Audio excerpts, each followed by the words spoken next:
तो अगर आप एक नया प्रिंटर खरीदने जाओगे तो इधर आपको बहुत सारा चॉइसेस देखने को मिलेगा, लेकिन इसमें से आपके काम के लिए परफेक्ट कौन सा प्रिंटर होगा ये चूज़ करना थोड़ा मुश्किल का काम हो जाता है। तो इस वीडियो में हम हर वो स्पेसिफिकेशन डिस्कस करेंगे जिससे आपको पता चलेगा कि आपके काम के परफेक्ट के लिए कौन सा प्रिंटर है और कौन सा स्पेसिफिकेशन आपको ज़रूरत है। तो उसके हिसाब से आप खुद ही ढूंढ पाओगे कि आपके लिए कौन सा प्रिंटर सही होगा। तो चलिए इस वीडियो में आगे देख लेते हैं कौन कौन सा हम स्पेसिफिकेशन के बारे में बात करते हैं। तो फास्ट आते हैं आपको ये प्रिंटर में कौन सा काम करना है वो चूज़ करना होगा। मतलब अगर आप एक साइबर कैफ़े या फिर कोई छोटा बिजनेस चला रहे हो या फिर अपने घर के लिए प्रिंटर लेना चाहते हो तो मतलब उस पर आप क्या काम करोगे। मतलब आप फ़ोटो प्रिंट करोगे या फ़ोटो प्रिंट भी करोगे और जेरोक्स भी करोगे और मतलब प्रिंट आउट भी निकालोगे, सब कुछ करोगे, ऐसा आपको पहले सिलेक्ट करना होगा। तो इधर आपको दो टाइप का प्रिंटर देखने को मिलेगा, सिंगल फंक्शन और मल्टी फंक्शन। सिंगल फंक्शन में सिर्फ प्रिंट आउट होगा और मल्टी फंक्शन पे कॉपी, स्कैन और जो प्रिंट आउट है सब कुछ होगा। अब उसके बाद आपको चूज़ करना होगा कि कौन सा प्रिंटर का मेथड, मतलब प्रिंट मेथड आपको चूज़ करना है। इधर प्रिंट मेथड तीन टाइप का है, लेजर जेट, इंकजेट और इंक टैंक। लेजर जेट में सिर्फ ब्लैक एंड वाइट का प्रिंट आता है और इधर जो लेजर जेट है, लेजर जेट पे इधर इंक यूज़ होता है, वो डास्ट जो इंक होता है वो यूज़ होता है। और इंकजेट जो मेथड है, इंकजेट मेथड पे इधर आपको कार्टेज देखने को मिलता है। कार्टेज पे इधर इंक भरा हुआ रहता है पहले से ही, वो कार्टेज को लगाने से आपका प्रिंट स्टार्ट हो जाता है और प्रिंट होने के बाद वो कार्टेज आपको रिप्लेस करना पड़ता है, नया जो कार्टेज होता है वो लेना पड़ता है। और इंक टैंक में इधर आपको मतलब टैंक देखने को मिलेगा, इंक का टैंक्स है वो, उधर आपको इंक फिल करने से उसके बाद आपका प्रिंट होगा। ठीक है, तो इंक टैंक, लेजर जेट और इंकजेट, ठीक है, ये तीन मेथड है। अब जो देखना है आपको कौन से काम के लिए लेना है।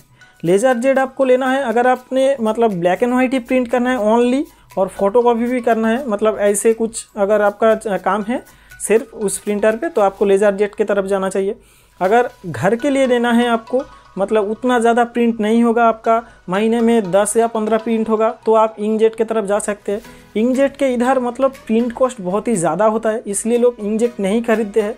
इंक टैंक लोग बहुत ही ज़्यादा खरीदते हैं, मतलब सबसे ज़्यादा बिकता है इंक टैंक। इंक टैंक इधर आपको इंक कॉस्ट भी कम देखने को मिलता है और इधर जो आपका प्रिंट आउट भी अच्छा आता है, रेजोल्यूशन भी बहुत ही ज़्यादा आता है, सब कुछ इधर आपको देखने को मिलता है इंक टैंक पे। ठीक है, उसके बाद आपको देखना है प्रिंट रेजोल्यूशन। मार्केट पे मतलब तीन टाइप का प्रिंट रेजोल्यूशन बहुत ही ज़्यादा अवेलेबल है, जो है 5716 to 1440 DPI। मतलब ये जो DPI है ये एप्सन यूज़ करता है, एप्सन का जो प्रिंटर्स आता है ये रेजोल्यूशन यूज़ करता है। और कैनन का जो प्रिंटर्स आता है वो 4800 into 1200 DPI जो है रेजोल्यूशन वो कैनन यूज़ करता है। 1200 into 6000 जो DPI है ये यूज़ करता है ब्रादर्स का प्रिंटर। ठीक है, जो ये जो तीन मॉडल है, ये तीन मॉडल यही तीन रेजोल्यूशन को फॉलो करता है। तो अगर आप एक सिर्फ फ़ोटो प्रिंट के लिए एक प्रिंटर लेना चाहते हैं, मतलब लैब क्वालिटी का आपको फ़ोटो प्रिंट चाहिए, मतलब स्टूडियो टाइप्स का, तो उसके लिए आपको एप्सन का ही प्रिंटर सबसे बेस्ट होगा। और क्योंकि इसके जो रेजोल्यूशन है, प्रिंटिंग रेजोल्यूशन, वो बहुत ही ज़्यादा आता है, 5716 to 1440 DPI, जो एक फ़ोटो प्रिंट के लिए परफेक्ट है। और अगर आपको मल्टी फंक्शनल काम करना है, लाइक फ़ोटोकॉपी भी करना है, फ़ोटो भी निकालना है और जो प्रिंट आउट भी वो भी निकालना है, तो उसके लिए मैं आपको सजेस्ट करूँगा आप कैनन की तरफ जा सकते हैं। इधर आपको 4800 into 1200 DPI एक तो देखने को मिलता है जो बहुत ही अच्छा होता है प्रिंट आउट वगैरह सब कुछ के लिए। लेकिन इधर आपको अगर फ़ोटो निकालना है तो इधर आपको थोड़ा कॉम्प्रोमाइज़ करना होगा क्वालिटी पे। और जो बादर का जो प्रिंटर है वो भी कैनन की तरह ही सेम जो आपको परफॉर्मेंस देता है मल्टीटास्किंग पे। अब नेक्स्ट आता है एक वाइटल चीज़ जो है मंथली ड्यूटी साइकिल। इस पॉइंट को आपको देख के हर एक प्रिंटर को लेना चाहिए, क्योंकि मंथली ड्यूटी साइकिल अगर आप एक प्रिंटर का 2000 पेज मंथली ड्यूटी साइकिल है, मतलब वो प्रिंटर महीने में सिर्फ 2000 प्रिंट तक ये प्रिंट कर सकता है। अगर इसके ऊपर आप जाओगे तो ये प्रिंटर ख़राब हो सकता है। ठीक है, तो अगर आप एक प्रिंटर ले रहे हो तो अपने काम के हिसाब से मंथली ड्यूटी साइकिल चूज़ करना बहुत ही ज़्यादा ज़रूरी है। अगर ज़्यादा मंथली ड्यूटी साइकिल वाला प्रिंटर भी ले लिया तो इधर आपका प्रिंटर अगर आपने यूज़ नहीं किया, ठीक है, उतना ज़्यादा पेज, मतलब प्रिंटर ख़राब हो सकता है। ख़राब नहीं, मतलब इंक जो है जम जाएगा, तो ये जो एक प्रॉब्लम है वो आता है। तो मंथली ड्यूटी साइकिल आपको ठीक से चूज़ करना है। अगर आपका महीने में 1000 प्रिंट ऐसा कुछ हो रहा है या फिर 100-200 भी प्रिंट अगर हो रहा है तो मंथली ड्यूटी साइकिल जिस भी प्रिंटर का 3000 पेज तक है वो प्रिंटर आप ले सकते हो। और अगर आपका जो मंथली मतलब 3000 से पेज के ऊपर जा रहा है तो उसके हिसाब से आपको प्रिंटर ज़रूर देखना चाहिए। अब आते हैं कॉपी का साइज। कॉपी का साइज मतलब इसका जो प्रिंटर, अगर आपने एक मल्टी फंक्शन प्रिंटर ले रहे हैं तो मल्टी फंक्शन प्रिंटर पे इधर जो स्कैनर का प्रिंटर का साइज होगा वो देखना बहुत ही ज़रूरी होता है। अगर आप एक इंक टैंक प्रिंटर ले रहे हो, ठीक है, कलर प्रिंटर अगर आप ले रहे हो, तो इधर आपको स्कैनर का साइज A4 लेटर तक ठीक ठाक है, चल जाएगा। लेकिन अगर आप एक लेज़र जेट प्रिंटर ले रहे हो, मतलब ब्लैक एंड वाइट प्रिंटर ले रहे हैं, तो इधर आपको मिनिमम लीगल पेज तक आपको सपोर्ट करना आना चाहिए। क्योंकि मैं साइबर कैफे चलाता हूँ, तो इसके हिसाब से मैं आपको बोल रहा हूँ कि लीगल पेपर बहुत ही ज़्यादा आता है, मतलब फ़ोटोकॉपी करने के लिए। तो उसके हिसाब से लेज़र जेट प्रिंटर अगर आप सिर्फ ले रहे हो इस फोटोकॉपी के लिए, तो इधर आपको लीगल पेज मिनिमम सपोर्ट होना चाहिए। अब आते हैं ऑटो डुप्लेक्स। ऑटो डुप्लेक्स एक बहुत ही वाइटल चीज़ है, मतलब एक लेज़र जेट प्रिंटर पे होना ही चाहिए। क्योंकि ऑटोमेटिक डबल साइड प्रिंट अगर आप नहीं करोगे तो आपका बहुत ही ज़्यादा टाइम वेस्ट होगा। क्योंकि अगर आप एक साइबर कैफ़े या फिर कोई बिज़नेस चला रहे हो, तो उन लोगों के लिए मैं बोल रहा हूँ। तो इधर आपको बहुत सारा इधर मतलब कस्टमर आएगा कि एक PDF है, उस पर बहुत सारा पेपर्स है, लाइक 100 पेपर है या फिर 50 पेपर है, वो डबल साइड प्रिंट करके देना है। तो अगर आप ऑटो डुप्लेक्स इधर नहीं होगा तो मैनुअल आपका जो डबल साइड करने से बहुत ही ज़्यादा टाइम वेस्ट होगा और गलत भी हो सकता है। तो इसलिए अगर आप एक लेज़र जेट प्रिंटर ले रहे हो, मतलब एक फ़ोटोकॉपी मशीन आप ले रहे हो, तो डुप्लेक्स ऑटो डुप्लेक्स देख के आपको लेना होगा।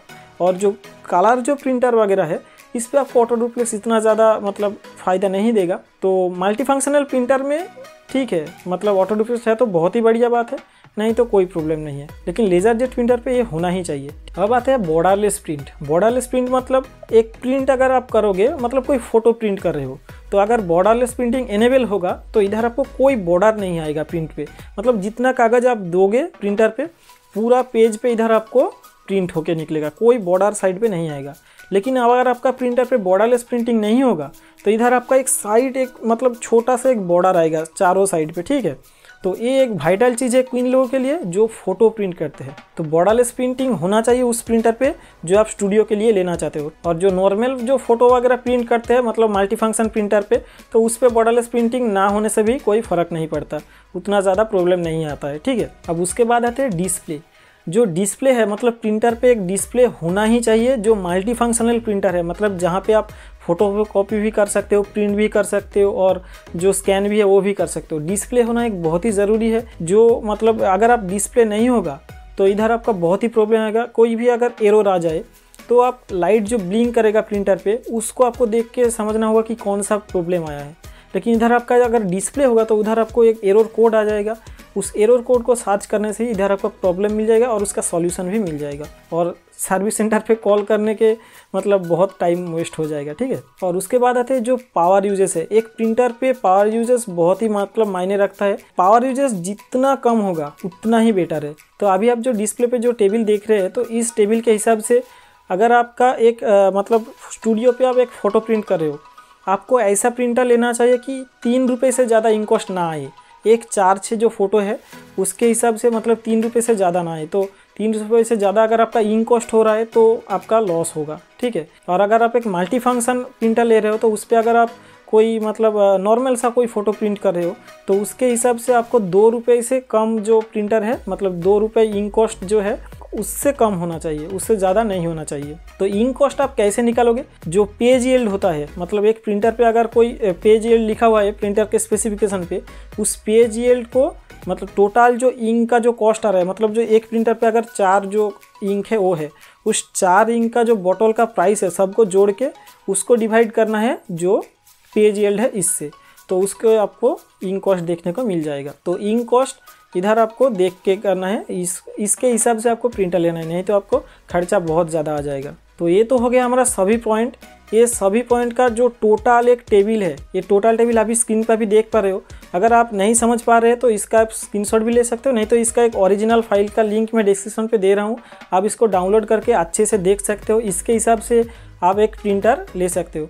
और इस जो टेबल पे कुछ प्रिंटर का सजेशन दिया हुआ है लास्ट में, मतलब मेरा रिकमेंडेड है, तो ये कोई पेड प्रमोशन नहीं है, मैं एक सब कुछ रिसर्च करके ये प्रिंटर को सिलेक्ट किया हूँ इस हिसाब से। तो अगर आप वो प्रिंटर सब लेना चाहते हैं, तो कुछ भी प्रिंटर अगर लेना चाहते हैं इस लिस्ट में से, सबका लिंक नीचे डिस्क्रिप्शन पे है, आप वहाँ से सभी प्रिंटर का प्राइस भी चेकआउट कर सकते हैं, आप खरीद भी सकते हैं, ठीक है। तो यहीं पे ख़त्म करते हैं आज का वीडियो। अगर वीडियो अच्छा लगा तो वीडियो को एक लाइक कीजिए और हमारे चैनल को सब्सक्राइब करना मत भूलिए। धन्यवाद।